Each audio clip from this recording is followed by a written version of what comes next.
నమస్తే, welcome to our channel. నేను పద్మిని. ప్రస్తుతంతో పాటు ప్రముఖ ఆధ్యాత్మికవేత్త స్రవంతి గారు ఉన్నారు. మాట్లాడదాం. నమస్తే అక్క. నమస్తే పద్మిని. అక్క, డబ్బులు అత్యవసరంగా ఒక్కొక్కసారి అనుకోని విపత్కరమైనటువంటి పరిస్థితులు ఎదురవుతాయి ఎవరికైనా కూడా.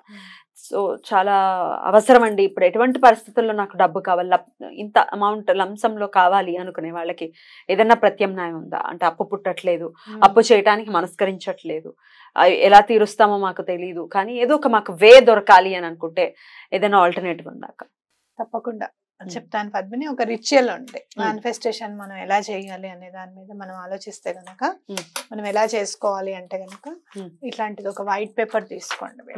ఏం చేయాల్సి ఉంటుంది? తెల్లటి పేపర్ తీసుకున్నాం మనం వైట్ పేపర్ తీసుకోవాలి. అయితే మేనిఫెస్ట్ చేసేటప్పుడు మీరు డబ్బుని కోరుకునేటప్పుడు మీరు గుర్తుపెట్టుకోవాల్సింది ఏంటి అంటే, మనం ఏముంది విశ్వంలో ఎంత మనము చీమంత కూడా కాదు అని మనం అనుకుంటాం. కానీ ఒక చీమైనా సరే దాని పని చేయడానికి మాత్రమే పుడుతుంది. కాబట్టి మనం కూడా ఒక పర్పస్ కోసం పుట్టాము, ఒకటేదో మనం అచీవ్ చేయడానికి పుట్టాం, లేదా మన కోసం మనమే పుట్టాం. ఈ జన్మలో ఎంత పాపం అయితే చేసామో క్రితం జన్మలో అదంతా కూడా క్లియర్ చేసుకొని అట్లీస్ట్ మోక్షం కోసం ప్రయత్నం చేయడానికన్నా పుట్టాము అనేది మనం గుర్తుపెట్టుకోవాలన్నమాట. ఈ చరాచర సృష్టిలో మనిషిగా మనం పుట్టాము అని అంటే కనుక మనం ఎంతో కొంత మంచి చేసాము అనేది ఖచ్చితంగా మనం గ్రహించాలి. ఒకటి అంటే ఏంటంటే మనని మనం ఎప్పుడు తీసి పారేసుకుంటూ ఉంటాం. మనకి ఏముందిలే, మనకంత సీన్ లేదులే, ఈ మాట బాగా వింటూ ఉంటాం. లేదు లేదు, నీకు సీన్ ఉంది, నువ్వు పోషించాల్సిన పాత్ర ఉంది, కాబట్టే నువ్వు మనిషిగా పుట్టావు. దాన్ని నువ్వు చక్కగా నిర్వర్తించడానికి ఈ బాధ అంతా ఏమి ఉండకుండా భగవంతుడిని బాధ తీసేనాయన, నేను ఎంతో కొంత పాత్ర పోషించడానికి నాకు కాస్త వెసులుబాటు ఇవ్వు, నాకు ఛాన్స్ ఇవ్వు అని చెప్పి మనం దండం పెట్టుకోవాలన్నమాట. అది దానికోసం మనం ఏం చేయాలి? అసలు చాలా అర్జెంట్ అండి మనీ అని చెప్పి నాకు చాలా మంది కాల్స్ చేస్తూ ఉంటారు. ఏమండి ఇవ్వాల్సిన వాళ్ళు ఇవ్వట్లేదు, మేము ఇవ్వాల్సిన వాళ్ళు ఆగట్లేదు, మాకు ఎట్లా అండి? అప్పన్నా పుడితే ఇందులో నుంచి ముందు బయటపడిపోతే తర్వాత మనం ఏమైనా చెయ్యాలి అని చెప్తూ ఉంటారు. అలాగే మీకు ఎవరైనా డబ్బులు ఇవ్వాలి అంటే కూడా ఇది తప్పకుండా ఇప్పుడు ఏదైతే ఇప్పుడు నేను చేస్తున్నానో మీకు రావాల్సిన డబ్బుకైనా సరే ఈ రెమెడీ చేసుకోండి. మీకు ఏదైనా అప్పు పుట్టాలంటే కూడా చేసుకోండి. అయితే అప్పు తెచ్చిన డబ్బుతో మాత్రం ఎటువంటి పరిస్థితుల్లోనూ హంగులకి పోకండి. ఇంట్లో పెళ్ళి ఉందండి, కనీసం మనం అదేంటి 1 గ్రామ్ గోల్డ్ అన్నా కొనుక్కోకపోతే ఎట్లా? అద్దు, ఏమొద్దు. మీ దగ్గర ఏది ఉందో మిమ్మల్ని ఎవరైతే ఆహ్వానిస్తారో అలా చూసి అలానే వెళ్ళండి. లేదు అంటే వెళ్ళడం మానేసేయండి అంతే. అంతేగాని అప్పు పెట్టి అనవసరమైనవి మాత్రం కొనవద్దు.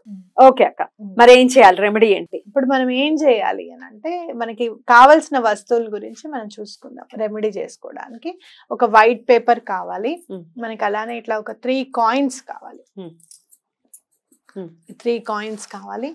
అంటే సేమ్ డినామినేషన్ ఉండాలి. మీరు కనుక ఒకవేళ 5 రూపీస్ తీసుకుంటే 3 5 రూపీస్ ఉండాలి, 1 రూపీ తీసుకుంటే 3 1 రూపీ ఉండాలి, అలాగే 2 రూపీస్ అయితే 2 ఉండాలి, 10 రూపీస్ అయితే 3, ఏమైనా సరే సేమ్ డినామినేషన్ తో కాయిన్స్ ఉండాలి. ఎందుకు అలా? ఎందుకు వేరు వేరు ఎందుకు ఉండకూడదు? ఎందుకు ఉండకూడదు అంటే నెంబర్ కాదు, ఏదైనా డబల్ ఉంటాయి, త్రిబుల్ ఉంటాయి కనుక మనం 222 555 అలాగే ఏదైనా కానీ రిపీటెడ్ నెంబర్స్ ఉంటాయి కనుక దాని పవర్ ఎక్కువ ఉంటుందని చెప్తాం కదా. 111 10 ఎలా తీసుకుంటారండి? 1010 అంటారేమో, మళ్ళీ అది 111 కింద వస్తుంది. సో అట్లా 111 222 అలాగే 555 అనేవి మనకి చాలా పవర్ఫుల్ నెంబర్స్ కాబట్టి, ఏంజల్ నెంబర్స్ కాబట్టి, ఆ ఏంజల్ కూడా మనకి హెల్ప్ చేయడానికి అవకాశం ఉంటుంది కాబట్టి మనం 3 కాయిన్స్ తీసుకుంటున్నాం ఇక్కడ. అలాగే 3 ఏంటంటే మనం బాగా చక్కగా ఆదుకునేది గురువు కాబట్టి ఆ గురువుకి సంకేతంగా 3 కాయిన్స్ తీసుకుంటున్నాం అనమాట. ఏంజల్ నెంబర్ కి సంకేతంగా సేమ్ నెంబర్స్ తీసుకుంటున్నాం. ఓకేనా? డన్. క్లోజ్ లో చూద్దాం. మీకు ఇట్లాంటి వైట్ పేపర్ మామూలుగా మనకి ఎలా అంటే స్టిక్కర్స్ ఉంటాయి చూసావా, ఇట్లా స్టిక్ చేసుకునేవి కూడా ప్యాడ్స్ వస్తూ ఉంటాయి కదా, అలాంటివైనా కూడా తీసుకోవచ్చు అనమాట. నేనైతే చిన్న లేదు కాబట్టి నేను ఇలా తీసుకుంటున్నాను, కొంచెం కట్ చేసుకుని. అయితే ఇంకోటి ఏంటంటే, నేను ఇక్కడ బ్లాక్ పెన్ తో చూపిస్తున్నాను, మీకు క్లియర్ గా కనిపించాలని బ్లాక్ పెన్ తో చూపిస్తున్నాను. కానీ ఖచ్చితంగా మీరు మాత్రం బ్లూ పెన్ తోనే రాసుకోండి. ఇక్కడ మనం రాసుకునేది 520741.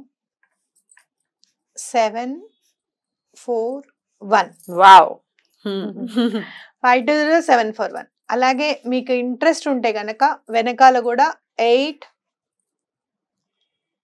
5, 8 అని రాసుకోండి. ఇది అర్జెంట్ మనీని సూచిస్తుంది. ఓకే, ఇలా రాసేసుకున్న తర్వాత మీరు ఏం చేస్తారు అని అంటే, మీ ఎడం చేతిలో మీరు ఒకవేళ గనక కుడి చేత్తో రాసే వాళ్ళే ఎక్కువ మంది ఉంటారు. ఉంటే గనక కుడి చేత్తో లెఫ్ట్ హ్యాండ్ మీద పెట్టుకోండి. ఎడం చేయి వాటం ఉన్న వాళ్ళు ఉంటే గనక కుడి చేతిలో పెట్టుకోండి. అంటే రిసీవింగ్ సిగ్నల్స్ మనకి ఎడం వైపు ఉంటాయి, కుడి చేత్తో రాస్తూ ఉంటాయి. కాబట్టి ఈ ఎడం చేతి మీద ఇట్లా పెట్టండి ఇది. ఓకేనా? పెట్టిన తర్వాత మీరు ఏం చేస్తారంటే, ఈ కాయిన్స్ ఉంటాయి కదా, ఈ కాయిన్స్ దీని మీద పెట్టండి. ఇప్పుడు మీకు కావాల్సింది మేనిఫెస్ట్ చేసుకోండి. మీకు ఎంత అమౌంట్ కావాలి, ఎవరు ఇచ్చే వాళ్ళు ఉన్నారు, వాళ్ళు ఇచ్చేసారు అని చెప్పి దండం పెట్టుకోండి. అలాగే ఎవరైనా కూడా డబ్బులు అట్టు పెట్టుకుని కూడా మన మీద కోపంతో ఇవ్వరు. ఒక్కొక్కసారి ఇద్దాంలే అన్నట్టుగా ఆలోచన ఉంటుంది అనమాట. అట్టు పెట్టుకొని కూడా ఇవ్వరు ఒక్కొక్కసారి. మన కర్మ కూడా ఒక్కొక్కసారి వాళ్ళకి ఇవ్వాలనిపించదేమో అనిపిస్తుంది నాకు. మీరు ఏం చేస్తారు అంటే, వాళ్ళని ఫర్గివ్నెస్ టెక్నిక్ అని ఉంటుంది. ఫర్గివ్ చేయండి. నన్ను క్షమించు, నేను నిన్ను క్షమిస్తున్నాను, నన్ను ఇంకా బాధ పెట్టద్దు, నా డబ్బులు నాకు ఇచ్చేసేయి అని అనుకోండి. మీరు తప్పకుండా ఎటువంటి పరిస్థితుల్లో ఆ ఫర్గివ్నెస్ టెక్నిక్ చాలా బాగా పనిచేస్తుంది. ఎలా పనిచేస్తుంది అనేది నేను తర్వాత చెప్తాను మీకు. రిలీవ్ చేసేసాయి, నన్ను రిలీజ్ చేసేయి, నీ కోపం నుంచి నన్ను రిలీజ్ చేసేయి, నేను కూడా రిలీజ్ చేసేస్తున్నాను అని చెప్పి దండం పెట్టుకోండి. ఓకేనా? ఇలా పెట్టుకున్న తర్వాత ఏం చేయాలో చెప్తాను. ఇప్పుడు ఏం చేయాలక్క? ఇట్లా పెట్టుకున్నారు కదా, మీరు అయితే కాయిన్స్ పెట్టేటప్పుడు ఏం చేస్తారంటే 2 నెంబర్ పైకి వచ్చేటట్టుగా పెట్టండి. ఓకేనా? అదే ఏ నంబర్ ఉంటే ఆ నంబర్, 1 తీసుకుంటే 1 నంబర్ పెట్టిన తర్వాత దీన్ని తీసుకొని వెళ్ళి మీ బీరువాల లాకర్ లో పెట్టండి.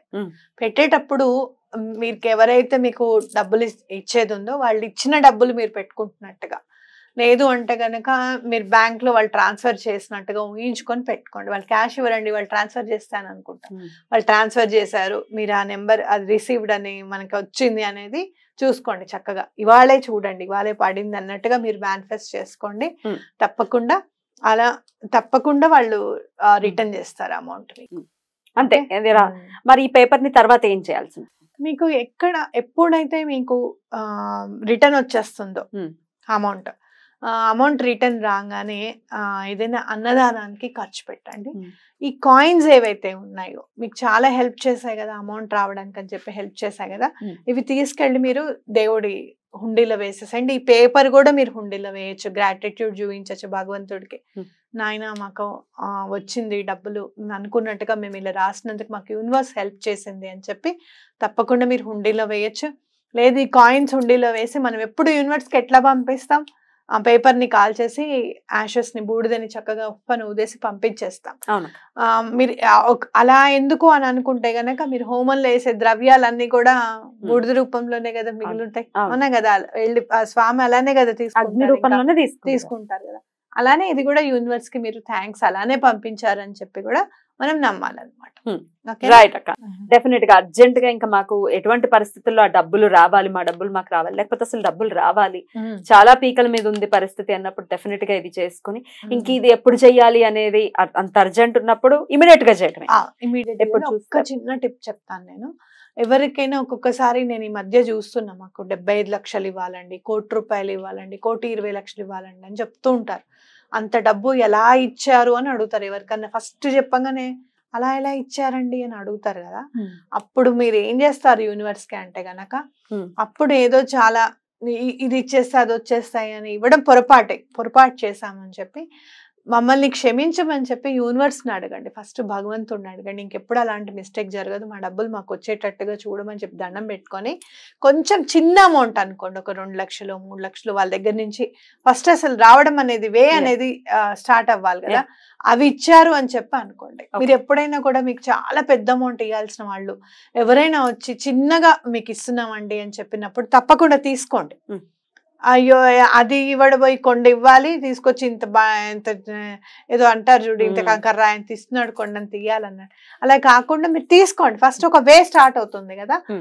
వాళ్ళు కూడా ఏ మంచి ముహూర్తంలో చూసి ఇచ్చేయాలనుకుంటూ ఇస్తున్నారు, మంచి జరుగుతుంది అని తప్పకుండా వచ్చిన అమౌంట్ ని మాత్రం కాదనుకోకండి ఎప్పుడు కూడా, అది ఎంత చిన్న అమౌంట్ అయినా కానివ్వండి. రామ్ బ్యూటిఫుల్ గా ఎక్స్ప్లెయిన్ చేశారక్క. Thank you so very much. నమస్తే. నమస్తే.